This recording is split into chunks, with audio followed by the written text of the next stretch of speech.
Кеше түсте дала өрті орын алды. Қызыл жалын қасқағым сәтте 200 гектар аумаққа тарап, ауылдың шет жағында орналасқан үйлерге зардабын тигізді.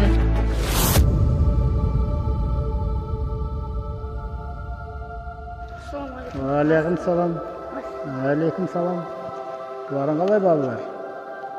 Мен кеп қалмаған жағдайда үлкен апатқа ұшырайтын едіңдер ғой. Үлкендерсіз от жағуға болмайды.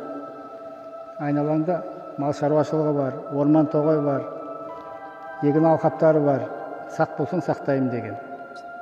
Естіңдер ме?